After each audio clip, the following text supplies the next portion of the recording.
નમસ્કાર. આજના virtual classroom training સેશનમાં આપ સૌનું હાર્દિક સ્વાગત છે. આજે હું આઈટીઆઈમાં ચાલતા ડ્રાફ્ટમેન સિવિલ ટ્રેડ અંતર્ગત reservoir and types of reservoir and dam lesson વિશે આપ સૌને તાલીમ સહ માર્ગદર્શન આપીશ. Reservoir and types of reservoir and dam. સૌ પહેલાં રિઝર્વોયર શું છે અને ડેમ શું છે એનું પરિચય સમજાવી દો. ડેમનું બાંધકામ કરવાથી ઉપરવાસમાં જળાશયની રચના થાય છે. અહીં આકૃતિમાં ડેમ અને રિઝર્વોયર દર્શાવેલ છે. તો જ્યારે ડેમનું બાંધકામ કરવામાં આવે ત્યારે ઉપરવાસમાં જે પાણી સંગ્રહ થાય છે એને જળાશય અથવા તો રિઝર્વોયર કહેવામાં આવે છે. ડેમ અને જળાશય એટલે કે રિઝર્વોયર એ બહુલક્ષી યોજનાના સૌથી અગત્ય અને ખર્ચાળ એકમો છે. એટલે જે ડેમ અને જળાશય એ બહુલક્ષી યોજનાના સૌથી અગત્ય એકમ છે. તેથી તેમનું આયોજન, ડિઝાઇન અને ઓપરેશન ખૂબ જ કાળજીપૂર્વક કરવું જરૂરી છે. આ જળાશયો નીચે મુજબના વિવિધ હેતુઓ માટે બાંધવામાં આવે છે. એટલે જે જળાશય અથવા રિઝર્વોયર બાંધવામાં આવે છે એના વિવિધ હેતુઓ નીચે દર્શાવેલ છે. પહેલું, સિંચાઈ માટે. બીજું, ઘર વપરાશ માટે પાણી પુરવઠો. ત્રીજું, ઔદ્યોગિક પાણી પુરવઠો. ચોથું, જળવિદ્યુત ઉત્પાદન માટે. પાંચમું, જળમાર્ગ. છઠ્ઠું, પૂર નિયંત્રણ માટે. સાતમું, નીચાણવાળા જમીનનો ઉદ્ધાર માટે. આઠમું, મત્સ્ય અને જંગલી પ્રાણીઓનો વિકાસ માટે. આ બધા હેતુઓ માટે જળાશય બાંધવામાં આવે છે. જળાશયના આયોજન માટેના અન્વેષણો એટલે કે ઇન્વેસ્ટિગેશન ફોર રિઝર્વોયર પ્લાનિંગ. જળાશયના આયોજન માટે નીચે મુજબના ઇન્વેસ્ટિગેશન જરૂરી છે. એટલે જ્યારે રિઝર્વોયર બાંધવાનું હોય ત્યારે આ નીચે મુજબના ઇન્વેસ્ટિગેશન પહેલાં કરવામાં આવે છે. એના પછી રિઝર્વોયર બાંધવામાં આવે છે. એટલે પહેલું, ઇજનેરી સર્વેક્ષણ એટલે એન્જિનિયરિંગ સર્વે. સેકન્ડ, ભૂસ્તરશાસ્ત્રીય અન્વેષણ એટલે કે જિયોલોજિકલ ઇન્વેસ્ટિગેશન. ત્રીજું, જળવૈજ્ઞાનિક અન્વેષણ એટલે હાઇડ્રોલોજિકલ ઇન્વેસ્ટિગેશન. આ 3 ઇન્વેસ્ટિગેશન કરીને જળાશયનું આયોજન કરવામાં આવે છે. આ ઇન્વેસ્ટિગેશનને હવે વિગતવાર સમજીશું. પહેલું, ઇજનેરી સર્વેક્ષણ એન્જિનિયરિંગ સર્વે. ડેમના સ્થળની આસપાસનો વિસ્તાર, સૂચિત જળાશય વિસ્તાર, કેચમેન્ટ એરિયા વગેરેનું વ્યાપક સર્વેક્ષણ કરી આખા વિસ્તારનો સમોચ્ચ રેખાનો નકશો એટલે કે કન્ટૂર પ્લાન બનાવવામાં આવે છે. જેના પરથી નીચેની ભૌતિક લાક્ષણિકતાઓ તૈયાર કરવામાં આવે છે.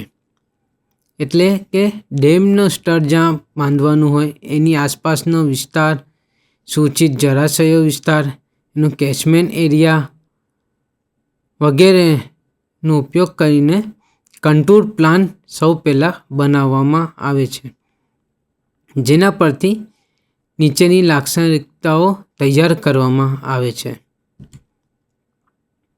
ક્ષેત્રફળ ઊંચાઈ વક્ર એટલે એરિયા એલિવેશન કર્વ.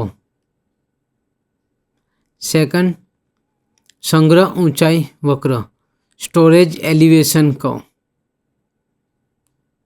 સી, ડૂબમાં જતી જમીન અને મિલકતનો નકશો plan showing submerge land and property એટલે કે રિઝર્વોયર બાંધવાથી કેટલી જમીન ડૂબમાં જતી છે એટલે કે સબમર્જ થાય છે અને કઈ કઈ મિલકત થાય છે એનો નકશો. ડી, ડેમ માટે યોગ્ય સ્તરની પસંદગી. આ સર્વે કર્યા પછી suitable site selection for dam, ડેમની યોગ્ય સ્તર પસંદ કરવા માટે આ એન્જિનિયરિંગ સર્વે કરવામાં આવે છે. એ, બી, સી ને ડી જે આપણે જોયા આ બધા એન્જિનિયરિંગ સર્વે કરવાથી મળે છે. ભૂસ્તરશાસ્ત્રીય અન્વેષણ એટલે કે જિયોલોજિકલ ઇન્વેસ્ટિગેશન. જિયોલોજિકલ ઇન્વેસ્ટિગેશન કોઈ પણ સિવિલ એન્જિનિયરિંગ પ્રોજેક્ટ માટે ખૂબ જરૂરી છે. તેની પાછળ કુલ પ્રોજેક્ટ ખર્ચના 0.25થી 1% જેટલો ખર્ચ થાય છે, પરંતુ આ નાની રકમ ભવિષ્યની મોટી આફતને ટાળી શકે છે. આ જિયોલોજિકલ ઇન્વેસ્ટિગેશનમાં કુલ પ્રોજેક્ટના ખર્ચનો 1% જેટલો ખર્ચ થાય છે, પણ આ જિયોલોજિકલ ઇન્વેસ્ટિગેશન કરવાથી ભવિષ્યમાં મોટી આફત ટળી શકે છે. એના માટે જિયોલોજિકલ ઇન્વેસ્ટિગેશન કરવામાં આવે છે. જિયોલોજિકલ ઇન્વેસ્ટિગેશનમાં નીચેની બાબતો અંગે માહિતી મેળવવામાં આવે છે. જિયોલોજિકલ ઇન્વેસ્ટિગેશન કરવાથી નીચેની માહિતી આપણને મળે છે. First, water tightness of reservoir basin. Second, dam માટે પાયાની યોગ્યતા એટલે કે suitability of foundation for the dam. Third, નદીના ખીણ પ્રદેશમાં આવેલી બંધારણીય ખાસિયતો જેવી કે ફોલ્ટ, ફોલ્ડ, ફિશર્સ વગેરે. ફોર્થ, સખત પાયા પર આવેલા અધિભાર એટલે કે ઓવરબર્ડનનો પ્રકાર અને એની ઊંડાઈ. ફિફ્થ, પારગમ્ય અને દ્રાવ્ય ખડકોનું સ્થાન. છઠ્ઠું, જે તે વિસ્તારમાં ભૂજલની સ્થિતિ. સાતમું, ડેમના બાંધકામ માટે મટીરિયલ્સ મેળવવા પથ્થરની ખાણોનું સ્થાન અને મળનાર પથ્થરનો જથ્થો શોધવા માટે. આ બધા જિયોલોજિકલ ઇન્વેસ્ટિગેશનથી મળી શકે છે. જળવૈજ્ઞાનિક અન્વેષણ એટલે કે હાઇડ્રોલોજિકલ ઇન્વેસ્ટિગેશન. સિંચાઈની કેનાલોની ક્ષમતા તથા પાવર હાઉસની ક્ષમતા, જળાશયમાંથી પાણીનો કેટલો જથ્થો પ્રાપ્ત થશે તેના ઉપર આધાર રાખે છે. એટલે સિંચાઈની કેનાલની કેટલી ક્ષમતા છે, પાવર હાઉસની ક્ષમતા કેટલી છે, જળાશયમાંથી પાણીનો કેટલો જથ્થો પ્રાપ્ત થશે, આ બધી બાબતો હાઇડ્રોલોજિકલ ઇન્વેસ્ટિગેશનમાં ઉપર આધાર રાખે છે. હાઇડ્રોલોજિકલ ઇન્વેસ્ટિગેશન નીચે મુજબ 2 ભાગમાં વહેંચી શકાય છે. ફર્સ્ટ, આપેલ માંગને અનુરૂપ જળાશયની સંગ્રહ શક્તિ નક્કી કરવા માટે ડેમના સ્તરે રન ઓફ પેટર્નનો અભ્યાસ કરવો. સેકન્ડ, સ્પિલવેની ક્ષમતા અને ડિઝાઇન કરવા માટે મહત્તમ પૂરનો જલાલેખ એટલે કે વર્સ્ટ ફ્લડ હાઇડ્રોગ્રાફ તૈયાર કરવા માટે હાઇડ્રોલોજિકલ ઇન્વેસ્ટિગેશન કરવામાં આવે છે. જળાશયના સ્તરની પસંદગી. જે રિઝર્વોયરની સાઇટ જે છે એને સિલેક્ટ કરવા માટેની યાદી. Selection of site for reservoir. તો જળાશયના સ્તરની પસંદગી ઉપર નીચેના પરિબળો અસર કરે છે. ફર્સ્ટ, સ્તર ક્ષેત્રની ભૂસ્તરીય સ્થિતિ એવી હોવી જોઈએ કે જેથી પર્કોલેશન લોસીસ ન્યૂનતમ થાય એટલે કે મિનિમમ થાય અને રનઓફ મહત્તમ પ્રાપ્ત થાય. એ રીતે હોવી જોઈએ કે આપણને રન ઓફ મેક્સિમમ પ્રાપ્ત થઈ શકે. સેકન્ડ, જળાશયનું બેઝિન જલાભેગ એવું હોવું જોઈએ જેથી જળાશયમાં સંગ્રહાયેલું પાણી ખડકોમાં વહી ન જાય. થર્ડ, ડેમના પાયા માટે યોગ્ય સાઇટ ઉપલબ્ધ હોવી જોઈએ. ફોર્થ, ડેમના સ્તરે પાયાના ખડકોમાં ફોલ્ટ્સ, ફોલ્ડ, ફિશર્સ વગેરે ન હોવા જોઈએ. પાંચમું, ડેમના સ્તરે નદીની પહોળાઈ સાંકડી હોવી જોઈએ જેથી ડેમની લંબાઈ ઘટાડી શકાય. એટલે જળાશયની સ્તર એ રીતે હોવું જોઈએ કે નદીની પહોળાઈ સાંકડી હોય એ જગ્યા પર જળાશય કે ડેમ બાંધવામાં આવે જેથી ડેમની લંબાઈ ઘટાડી શકાય છે. જળાશયના સ્તરની સ્થાકૃતિ એવી હોવી જોઈએ કે જેથી ડૂબમાં જતી જમીન મિલકતનું પ્રમાણ ન્યૂનતમ હોય.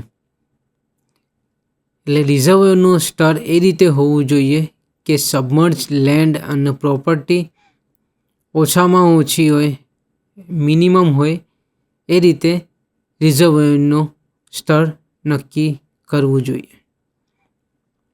સાતમું, જળાશયનું સ્તર એવું હોવું જોઈએ કે જેથી ઊંડું જળાશય બને જેથી ડૂબ વિસ્તાર ઘટે છે અને બાષ્પીભવન ઘટે છે.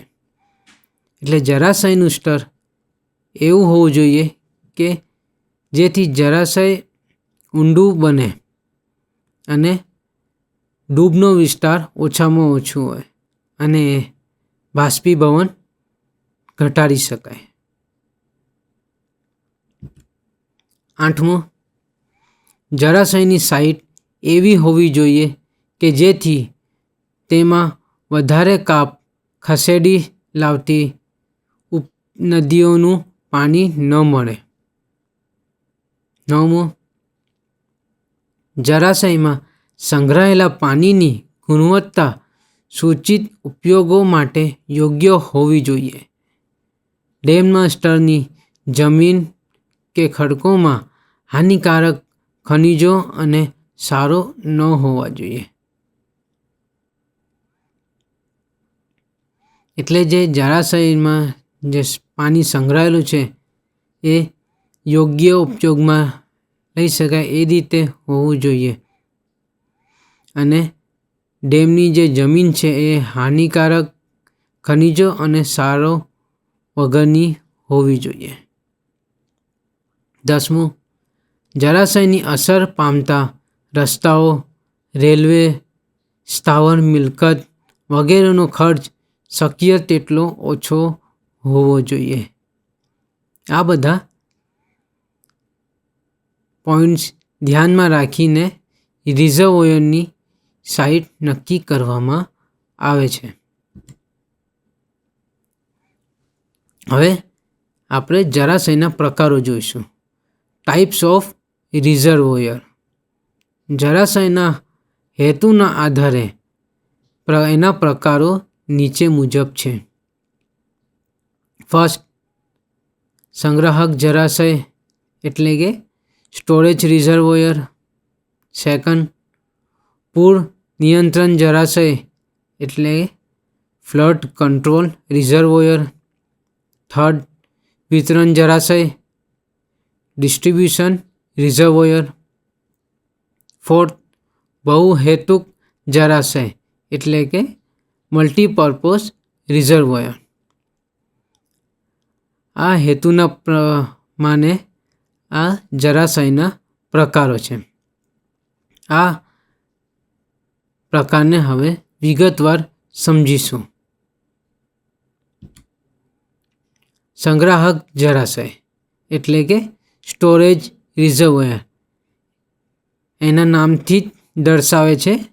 સ્ટોરેજ એટલે પાણીને સંગ્રહ કરવા માટે જે સ્ટ્રક્ચર બનાવવામાં આવેલું છે એ સ્ટ્રક્ચરને સ્ટોરેજ રિઝર્વોયર કહેવામાં આવે છે. આ આકૃતિ સ્ટોરેજ રિઝર્વોયરની દર્શાવેલ છે, જેમાં આ પાણી અહીં સ્ટોરેજ થાય છે. સંગ્રાહક જળાશય એટલે કે સ્ટોરેજ રિઝર્વોયર નીચેના હેતુઓ માટે પાણી સંગ્રહ કરે છે. જે પાણી સંગ્રહ કરવામાં આવે છે એ આ નીચેના હેતુઓ માટે સંગ્રહ કરવામાં આવે છે. સિંચાઈ, ઘર વપરાશ માટે, ઔદ્યોગિક વપરાશ માટે, હાઇડ્રો ઇલેક્ટ્રિક પાવર જનરેશન માટે. આ બધા માટે પાણીને સંગ્રહ કરવામાં આવે છે.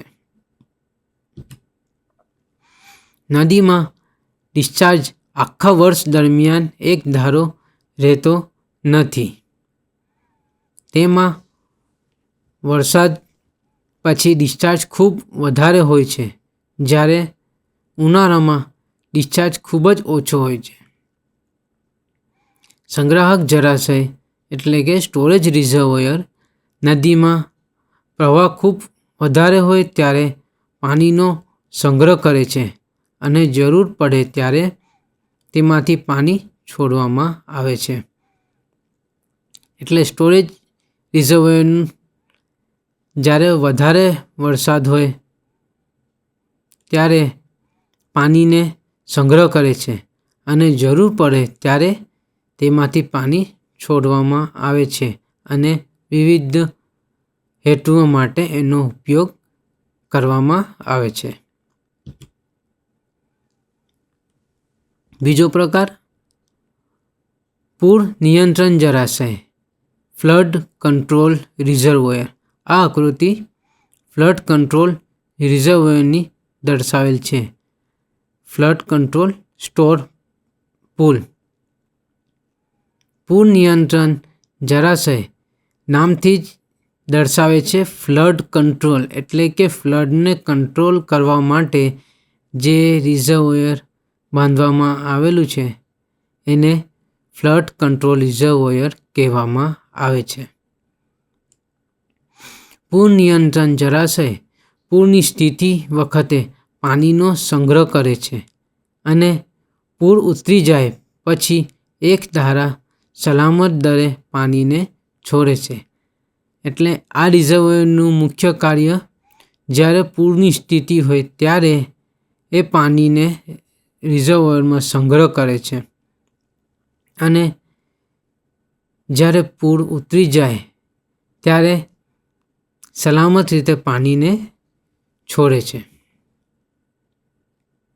જેથી પૂરની સ્થિતિ ટાળી શકાય છે. આ રીતે પૂર વખતે પાણીનો કામચલાઉ સંગ્રહ કરવાથી જળાશયની ડાઉનસ્ટ્રીમમાં વિસ્તારમાં પૂરના કારણે થતું નુકસાન ઘટાડી શકાય છે. એટલે પાણીને સંગ્રહ કરીને કામચલાઉ સંગ્રહ કરવાથી પૂરની સ્થિતિ ટાળી શકાય છે અને નુકસાનને ઘટાડી શકાય છે. વિતરણ જળાશય ડિસ્ટ્રીબ્યુશન રિઝર્વોયર. આ આકૃતિ ડિસ્ટ્રીબ્યુશન રિઝર્વોયરની દર્શાવેલ છે.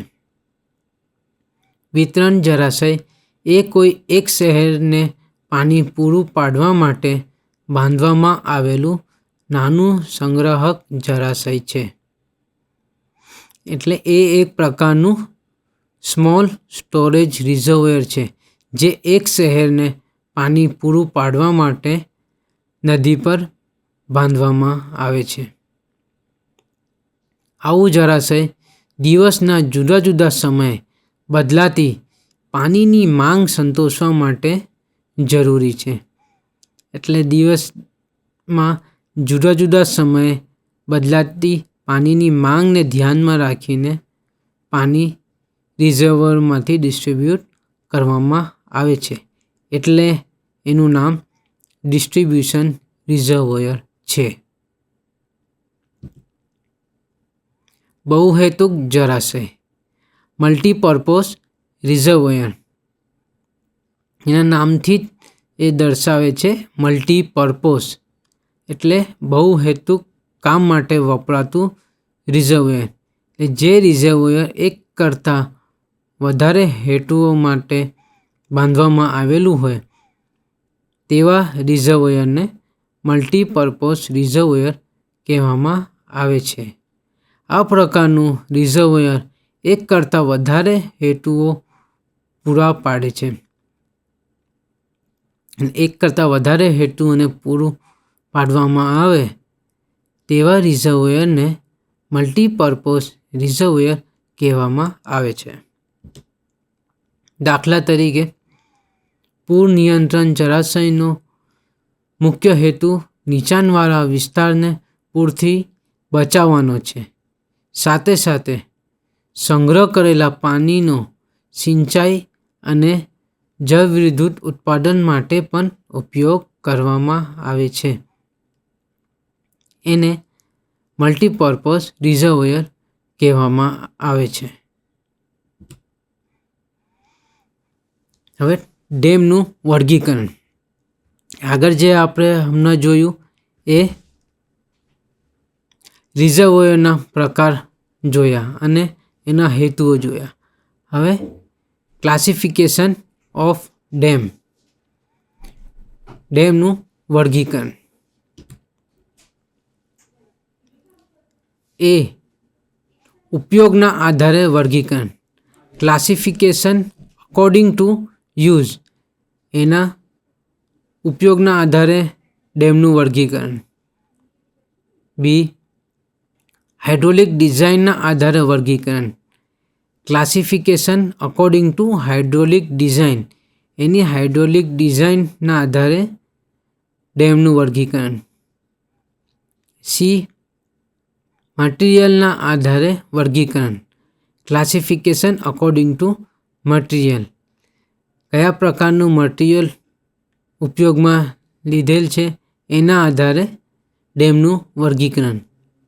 આમ ડેમનું વર્ગીકરણ 3 ભાગમાં વહેંચાયેલું છે. હવે આ બધા વર્ગીકરણને વિગતવાર સમજીશું. ઉપયોગના આધારે વર્ગીકરણ ક્લાસિફિકેશન અકોર્ડિંગ ટુ યુઝ. ડેમમાં પાણીનો સંગ્રહ કરી જરૂર પ્રમાણે સિંચાઈ, પીવાના પાણી માટે, ઉદ્યોગો વગેરે માટે પાણી પૂરું પાડે છે. એટલે એના ઉપયોગ પ્રમાણે પાણીનો સંગ્રહ કરે છે. એના આધારે એના પ્રકાર છે. First gravity dam. સેકન્ડ કમાનવાળો ડેમ એટલે arch dam. Third buttress dam. 4th, માટીનો ડેમ એટલે અર્ધન ડેમ. 5th, રોકફિલ્ડ dam. આ બધા એના ઉપયોગ પ્રમાણે એના વર્ગીકરણ છે. આ બધા ડેમને હવે વિગતવાર સમજીશું. Gravity dam. આ આકૃતિ ગ્રેવિટી ડેમની દર્શાવેલ છે. ગ્રેવિટી ડેમ એક એવો ડેમ છે જેમાં ડેમ ઉપર લાગતા વિવિધ બળો જેવા કે પાણીનું દબાણ, મોજાનું દબાણ, કાપનું દબાણ, ઉત્થાપન દબાણ વગેરેનો સામનો ડેમના વજનને લીધે થાય છે. એટલે એનું સેલ્ફ વેટ આ બધા દબાણને રેઝિસ્ટ કરે છે. ગ્રેવિટી ડેમ નક્કર હોય તો તેને સોલિડ ગ્રેવિટી ડેમ કહે છે. અને જો ગ્રેવિટી ડેમમાં વચ્ચે પોલાણ હોય તો તેને હોલો ગ્રેવિટી ડેમ કહે છે.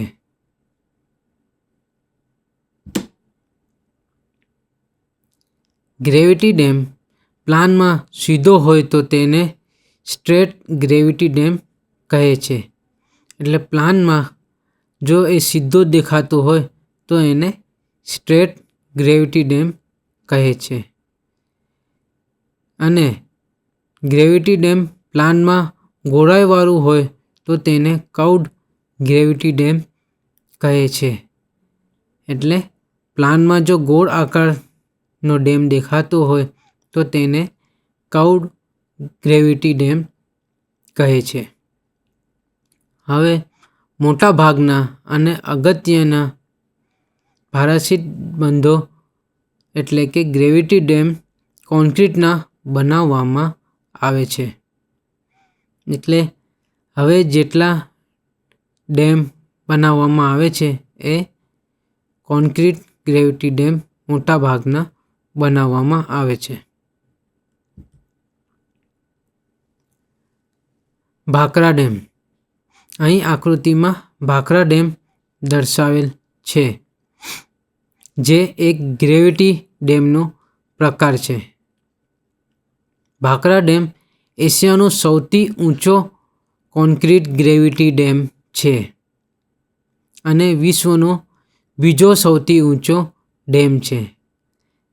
આ ભાખરા ડેમ એશિયાનો સૌથી ઊંચો કોન્ક્રીટ ગ્રેવિટી ડેમ છે અને વિશ્વમાં બીજા સ્થાને આવે છે. ભાખરા ડેમ હિમાચલ પ્રદેશમાં સતલજ નદી ઉપર બાંધવામાં આવેલું છે. Arch dam. આ આકૃતિ આર્ચ ડેમની દર્શાવેલ છે. એનો શેપ કર્વ શેપમાં છે એટલે એને આર્ચ ડેમ કહેવામાં આવે છે. આ પ્રકારનો બંધ પ્લાનમાં વર્તુળાકાર હોય છે એટલે કે કર્વ શેપમાં હોય છે. તેના ઉપરના લાગતું પાણીનું દબાણ આર્ચ એક્શન દ્વારા એબેટમેન્ટ પર ટ્રાન્સફર કરે છે. એટલે એની ઉપર જે પાણીનો રિઝર્વરમાંથી દબાણ આવે છે એને આર્ચ એક્શન દ્વારા એબેટમેન્ટ પર ટ્રાન્સફર કરે છે.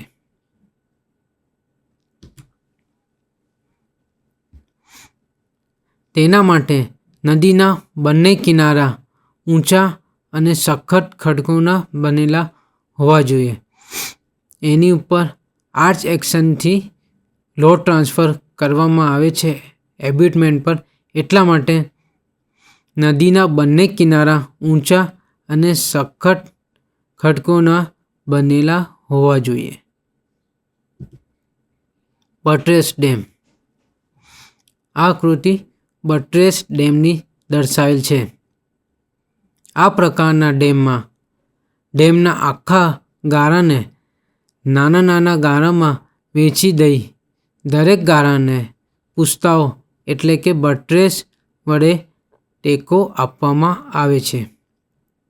અહીં આકૃતિમાં દર્શાવેલ પ્રમાણે ડેમના આખા ગાળાને નાના નાના ગાળામાં વહેંચી દેવામાં આવે છે અને દરેક ગાળાને પુસ્તાઓ એટલે કે બટ્રેસ વડે ટેકો આપવામાં આવે છે.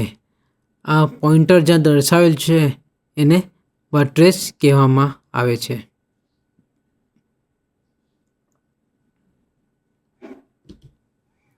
બે પુસ્તાઓ એટલે કે બટ્રેસ વચ્ચેના પાત્રમાં ફ્લેટ સ્લેબ અથવા હોરિઝોન્ટલ આર્ચ રચવામાં આવે છે. આ બે બટ્રેસ વચ્ચે ફ્લેટ સ્લેબ અથવા તો હોરિઝોન્ટલ આર્ચ રચવામાં આવે છે. અહીં આકૃતિમાં હોરિઝોન્ટલ આર્ચ દર્શાવેલ છે.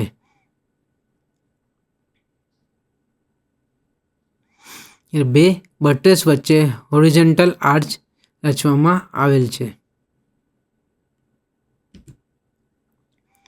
જો બે પુસ્તાઓ વચ્ચેની પેનલ ફ્લેટ સ્લેબની બનેલી હોય તો તે બંધને ડેક ટાઈપ બટ્રેસ ડેમ કહે છે.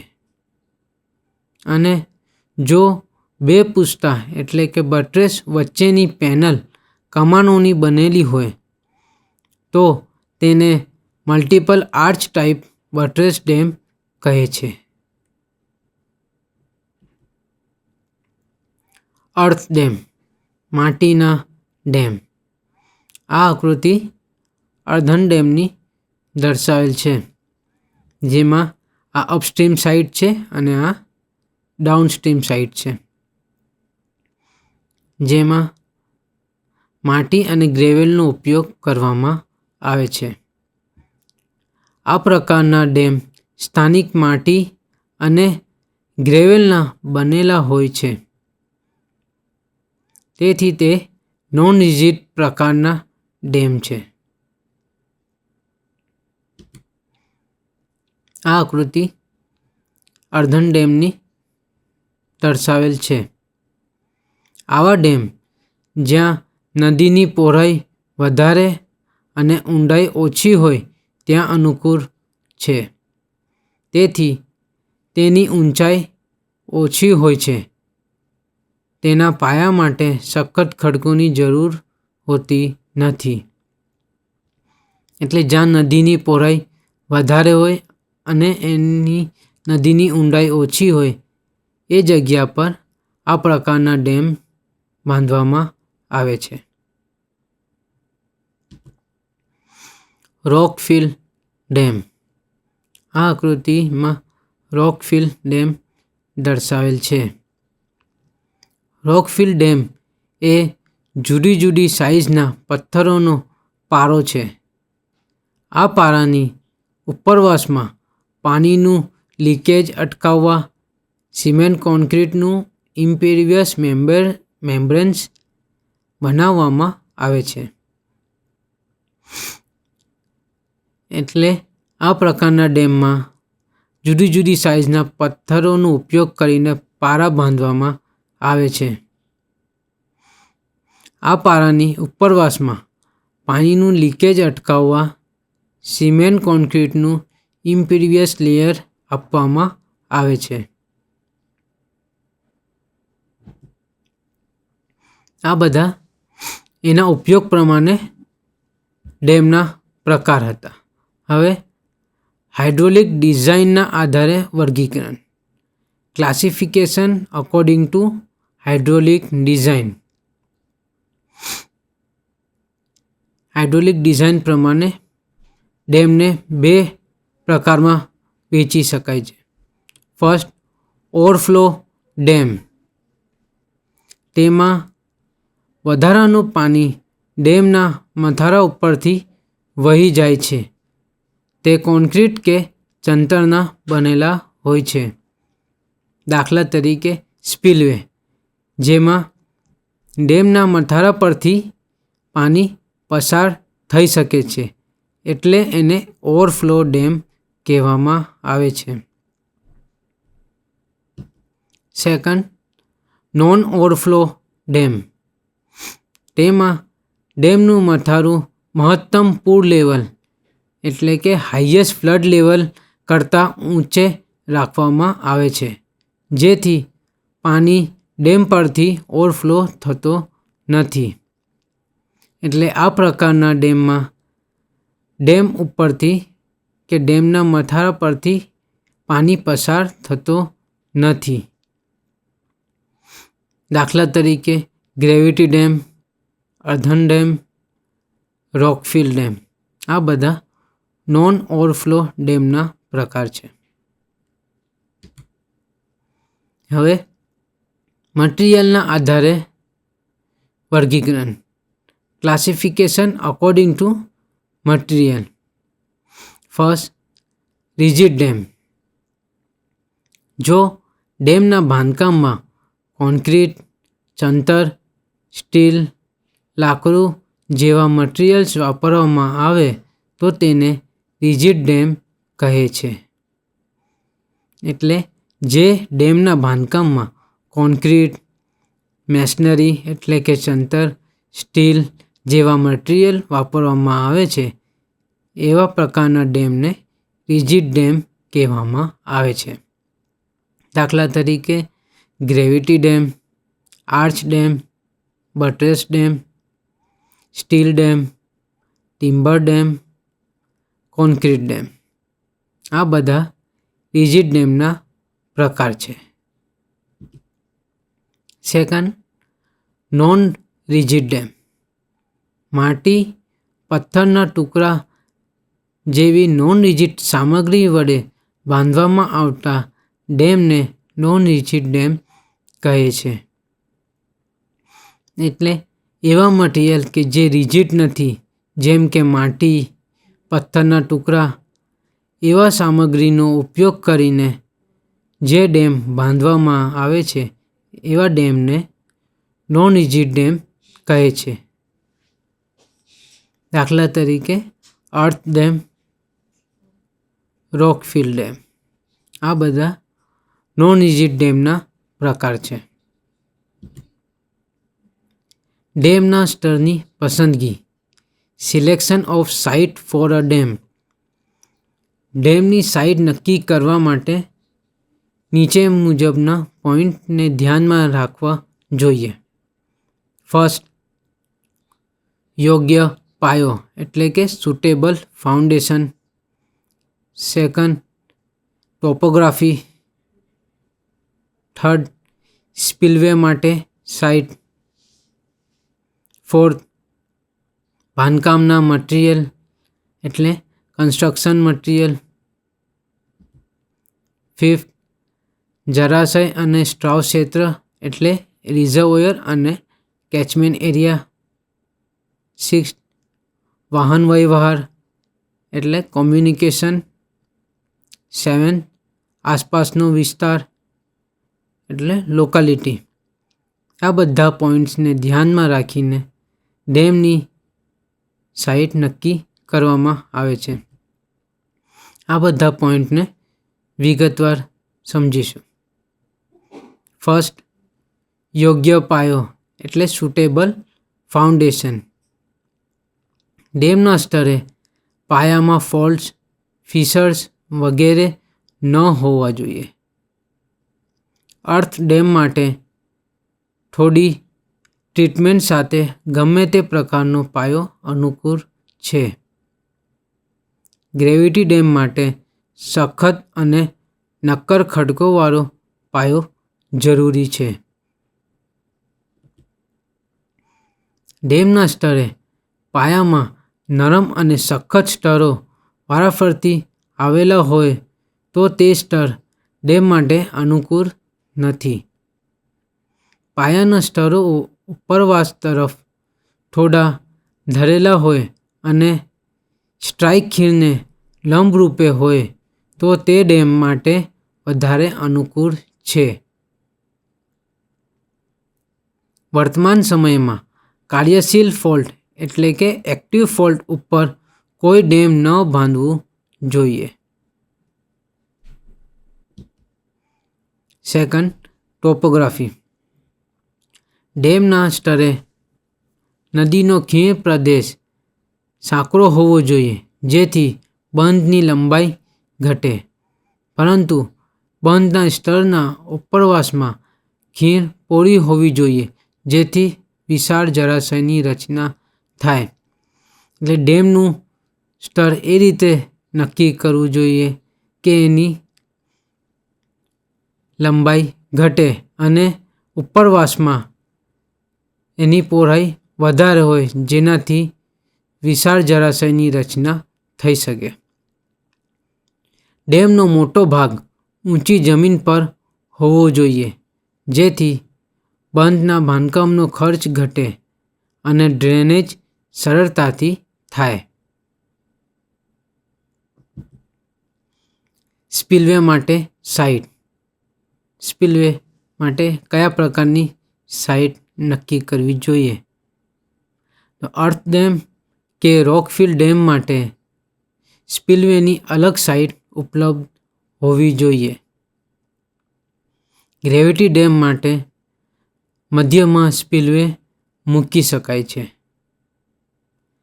જે સ્તરે સાંકડી ઊંડી ખીણ હોય અને બાજુએ ટેકરી પાછળ સ્પિલવે માટે સાઇટ ઉપલબ્ધ હોય તે સ્તર ડેમ માટે વધારે અનુકૂળ હોય છે.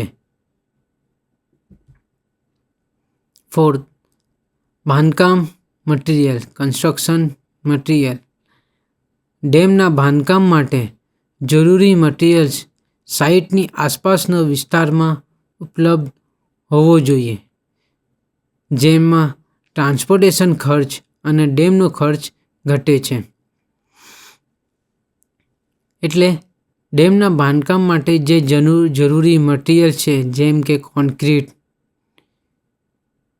સિમેન્ટ, રેતી, જે અલગ અલગ પ્રકારના મટીરિયલની જરૂર છે એ આસપાસના વિસ્તારમાં ઉપલબ્ધ હોય એ રીતે એની સાઇટ નક્કી કરવી જોઈએ જેથી ટ્રાન્સપોર્ટેશન ખર્ચ ઓછો થાય અને ડેમનું ખર્ચ ઘટે. જળાશય અને સ્ટ્રાવ ક્ષેત્ર રિઝર્વોયર અને કેચમેન્ટ એરિયા. ડેમનું સ્તર એવું હોવું જોઈએ કે જેથી ઉપરવાસમાં વિશાળ અને ઊંડું જળાશય રચાય. જળાશયના લીધે ડૂબમાં જતો વિસ્તાર, સંપત્તિ, ગામડાઓ વગેરે ન્યૂનતમ હોવું જોઈએ. એટલે જ્યારે રિઝર્વોયર બાંધવામાં આવે તો એના લીધે જે સબમર્જ લેન્ડ એન્ડ પ્રોપર્ટી છે, વિલેજીસ છે એ મિનિમમ હોવા જોઈએ. જળાશયનું સ્તર એવું હોવું જોઈએ કે જેથી તેની બાજુઓ અને તળિયેથી લીકેજ ન્યૂનતમ થાય. એટલે રિઝર્વોયરનું સ્તર એ રીતે હોવું જોઈએ કે એના બોટમમાંથી લીકેજ મિનિમમ થાય. વાહન વ્યવહાર કોમ્યુનિકેશન. ડેમનું સ્તર રેલવે અને હાઈવે સાથે જોડાયેલું હોવું જોઈએ જેથી સિમેન્ટ, મજૂરો, યંત્ર સામગ્રી, ખોરાક વગેરેની હેરફેર સરળતાથી થઈ શકે છે. 7. આસપાસનો વિસ્તાર. ડેમના સ્તરની આસપાસનો વિસ્તાર તંદુરસ્ત અને મચ્છરના ઉપદ્રવથી મુક્ત હોવું જોઈએ કારણ કે બંધના સ્તરની નજીક મજૂરો અને સ્ટાફ માટે રહેઠાણો બાંધવાના હોય છે.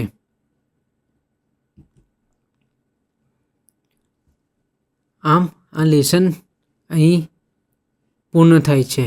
હવે એના ટૂંકા પ્રશ્ન અને જવાબ જોઈશું. પ્રશ્ન: જળાશયના હેતુના આધારે પ્રકાર.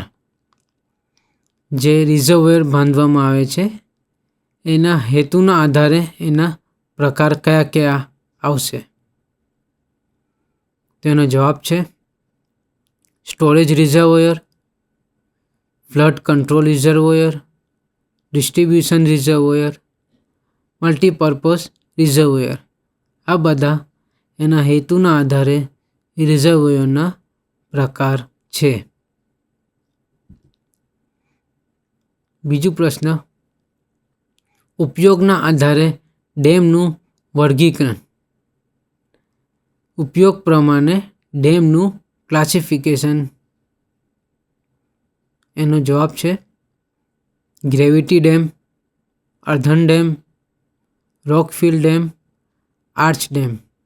આ બધા એના ઉપયોગના આધારે ડેમના પ્રકાર છે. સારાંશ. સૌ પહેલાં આપણે આ લેસનમાં પરિચય જોયું ડેમ અને રિઝર્વોયરનું. પછી રિઝર્વોયરના આયોજન માટેના ઇન્વેસ્ટિગેશન જોયા, એટલે કયા કયા ઇન્વેસ્ટિગેશનની જરૂર પડે છે. જળાશયના સ્તરની પસંદગી કરવા માટેના મુદ્દાઓ જોયા. જળાશયના પ્રકારો જોયા. ડેમનું વર્ગીકરણ જોયું. ડેમના સ્તરની પસંદગી જોઈ.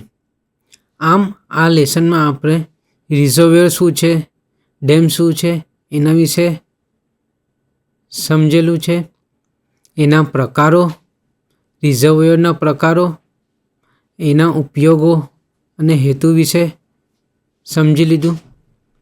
ડેમના પ્રકાર, એના ઉપયોગ પ્રમાણે એના વિવિધ પ્રકાર છે એ જોયા. એમ અહીં આ લેસન પૂર્ણ થાય છે. આભાર.